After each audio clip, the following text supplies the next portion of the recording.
I'm Gretchen Rubin, and this is The Happiness Project.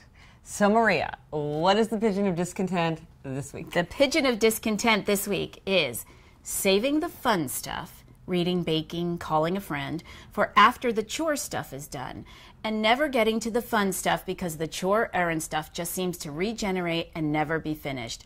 I'd like to figure out how to turn off the to-do list and enjoy some guilt-free fun. I know exactly about this, and I'm a huge to-do list maker and get very preoccupied with wanting to cross things off the list and march around the house giving orders to my family and not have time to goof around or have fun. And what I've realized is that if something's important to me, I need to put it on my calendar. I need to schedule it like a dentist appointment. Because if I don't make time for it, you have this idea like, oh, well, I'll do some baking in my free time. We don't have any free time. There is no free time, and so you have to really make time. So even something like reading is my very favorite. You put this on the schedule. I mean, I do. Sometimes on my, I'll say like reading, because I realize if I don't put it on the calendar, it just never gets done. There's a famous management saying, you manage what you measure.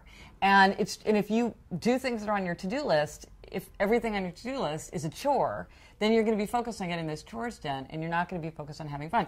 Same thing with my daughter.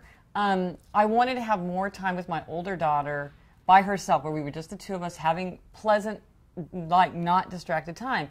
And I realized that unless I put that on my calendar once a week, like a regular appointment, I wasn't necessarily going to make enough time for it. And so do you do that on a regular Wednesday or something after school? Every Wednesday at 3:15, I pick her up from school, and we spend a couple of hours together. And otherwise, if I just waited until it felt right, it would never happen. It makes sense, especially now that I have a almost 17-year-old. There's never, he's always got something going on. So it would make sense to make a certain time. But even for yourself, not even for somebody else, but just if you want to read, if you want to bake, if you want to see a friend, if you want to play out in the backyard with your dog, think about making a specific time for it so that you make sure that it doesn't fall off the calendar and just leave you with all of the chores. Yeah. So the thought for this week comes from Robert Louis Stevenson, who said, "There is no duty we so much underrate."